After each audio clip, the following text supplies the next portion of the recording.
Media dakwah perjalanan Sunan Gresik.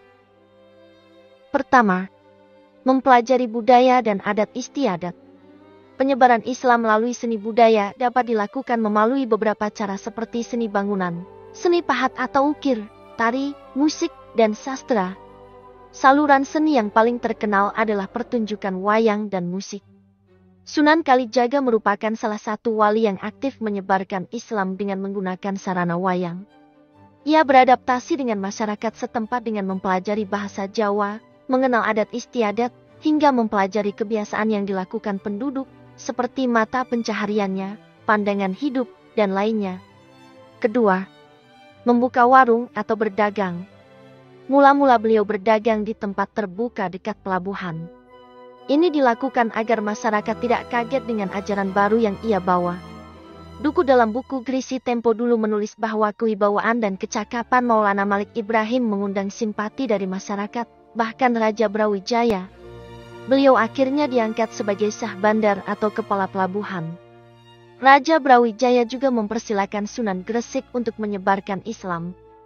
Tidak hanya menjadi pedagang yang andal, Sunan Gresik juga memiliki jiwa sosial tinggi. Beliau mengajarkan cara bercocok tanam kepada masyarakat kelas bawah yang selama ini disisihkan oleh ajaran Hindu. Karena strategi dakwah dengan cara damai ini, ajaran Islam secara berangsur-angsur dapat diterima oleh masyarakat setempat. Permulaannya Sunan Gresik membuka warung yang mana menjual kebutuhan sehari-hari untuk masyarakat sekitar. Ia mulai akrab dan membangun kenalan dengan masyarakat dengan aktivitas berdagang. Warung yang Sunan Gresik dirikan sangat ramai pengunjung, lantaran ia menjual barang-barang dengan harga murah dan tidak mencari untung. Sehingga masyarakat senang dan sering mengunjungi warungnya. Ketiga, membuka lahan pertanian. Cara berdakwah Sunan Gresik tidak hanya dengan pengobatan gratis saja, tetapi beliau juga berdakwah dengan cara bertani dan bercocok tanam. Beliau mengajarkan masyarakat setempat cara bercocok tanam dan bertani yang benar. Tentu saja Sunan Gresik mengajarkannya secara gratis. Sambil mengajarkan cara bercocok tanam dan bertani, beliau sambil berdakwah dan mengajarkan agama Islam kepada masyarakat. Dengan begitu, masyarakat tidak merasa dipaksa untuk memeluk agama Islam. Selain dengan bercocok tanam dan bertani, Sunan Gresik juga mengajarkan tentang cara berdagang dari hasil tanam tersebut. Disebutkan, Sunan Gresik merupakan ahli dalam bidang pertanian.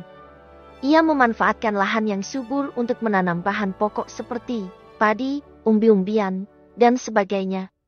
Hasil pertaniannya yang meningkat membuat banyak penduduk ingin belajar kepadanya. Keempat, menjadi tabib. Salah satu cara yang dilakukan oleh Sunan Gresik dalam berdakwah adalah dengan membuka praktik pengobatan gratis kepada masyarakat setempat, terutama rakyat yang kehidupan ekonominya kurang mampu.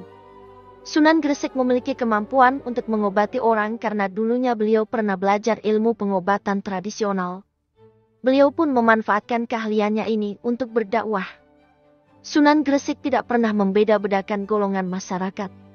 Baik itu golongan kelas bawah, tengah, hingga atas dianggapnya sama. Inilah yang membuat Sunan Gresik memiliki pengaruh kuat di masyarakat. Kemampuan Sunan Gresik sebagai tabib pun terdengar hingga kerajaan Majapahit sehingga beliau pernah diundang oleh raja untuk mengobatinya istrinya yang sedang sakit. Sunan Gresik juga pandai dan mengerti tentang masalah kesehatan. Ia mampu meracik obat-obatan untuk berbagai penyakit dan orang yang berobat kepadanya banyak mendapat kesembuhan.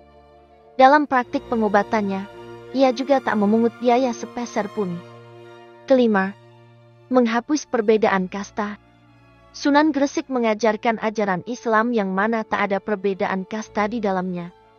Karena masyarakat setempat pada kala itu percaya dan ada perbedaan kelas sosial. Sunan Gresik mengajarkan ajaran Islam yang mana tak ada perbedaan kasta di dalamnya. Dari sinilah banyak masyarakat yang masuk Islam. Keenam, membangun masjid dan pesantren. Setelah penganut Islam semakin banyak, Sunan Gresik mendirikan sebuah masjid sebagai tempat ibadah, sarana dakwah, dan pembelajaran agama Islam untuk masyarakat. Menolong wanita yang sedang dijadikan persembahan. Pada masa-masa awal kedatangannya di tanah Jawa, Sunan Gresik mengalami sebuah kejadian saat beliau sedang mengembara. Ketika itu, Cuaca sangat terik karena sudah berbulan-bulan tidak ada hujan di daerah tersebut. Di tengah perjalanannya mengembara, beliau melihat banyak orang berkerumun sambil mengerumuni panggung bebatuan. Di atas bebatuan tersebut ternyata ada seorang gadis yang berpakaian putih dengan kedua lengan yang dicengkeram oleh dua orang lelaki berbadan besar. Di dekat gadis itu juga ada seorang yang sedang membacakan mantra sambil memegang pisau. Saat Sunan Gresik bertanya pada orang-orang, beliau mendapat informasi kalau gadis tersebut sedang menjadi tumbal untuk dipersembahkan kepada Dewa Hujan karena di tempat tersebut sedang mengalami kemarau panjang. Kemarau panjang ini mengakibatkan sumur kering dan ladang tidak bisa menghasilkan panen. Ketika beliau ingin menggagalkan upacara penumbalan tersebut, kedua orang berbadan besar tersebut menyergap Sunan Gresik.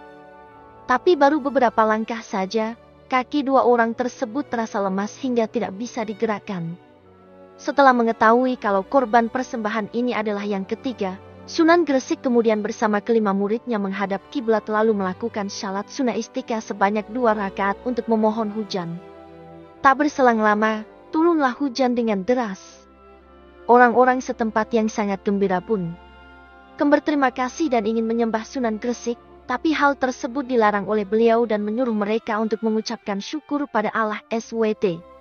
Orang-orang tersebut kemudian diajarkan mengucapkan 2 kalimat syahadat dan diajak untuk memeluk agama Islam. Inilah kisah dakwah pertama dari Sunan Gresik di Pulau Jawa. Rencana mengajak Raja Brawijaya memeluk Islam. Ada ganjalan di hati Syekh Maulana Malik Ibrahim, dia telah berhasil mengislamkan sebagian besar rakyat Gresik.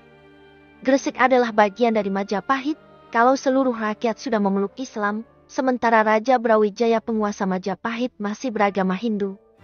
Untuk menghindari hal itu, maka Syekh Maulana Malik Ibrahim mempunyai rencana mengajak Raja Brawijaya untuk masuk agama Islam.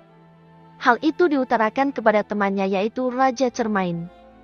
Ternyata Raja Cermain mempunyai maksud serupa. Sudah lama Raja Cermain ingin mengajak Prabu Brawijaya masuk agama Islam. Pada tahun 1321 Raja Cermain datang ke Gresik disertai putrinya yang cantik rupawan. Putri Raja Cermain itu bernama Dewi Sari. Tujuannya dalam misi tersebut ialah untuk memberikan bimbingan kepada para putri istana Majapahit mengenal agama Islam. Bersama Syekh Maulana Malik Ibrahim, rombongan dari negeri Cermain itu menghadap Prabu Brawijaya. Usaha mereka ternyata gagal. Prabu Brawijaya bersikeras mempertahankan agama lama dengan ucapan yang diplomatis, bahwa dia bersedia masuk Islam bila Dewi Sari bersedia dipersuntingnya sebagai istri. Dewi Sari menolak. Tidak ada gunanya masuk Islam bila ditunggangi dengan kepentingan duniawi. Beragama seperti itu hanya akan merusak keagungan agama Islam. Rombongan dari negeri Cermain lalu kembali ke Gresik. Mereka beristirahat di Leran sembari menunggu selesainya perbaikan kapal untuk berlayar pulang. Sungguh sayang sekali selama beristirahat di Leran itu banyak anggota rombongan dari negeri Cermain yang diserang wabah penyakit, banyak di antara mereka yang meninggal, termasuk Dewi Sari. Kabar kematian Dewi Sari terdengar ke telinga Prabu Brawijaya. Raja yang memang tertarik dan merasa jatuh cinta kepada Dewi Sari itu kemudian menyempatkan diri beserta penggawa istana ke desa Leran. Brawijaya sang Raja Majapahit itu memerintahkan kepada para penggawa kerajaan untuk menggali kubur dan memakamkan Dewi Sari dengan upacara kebesaran. Di desa Leran itulah Dewi Sari dikuburkan.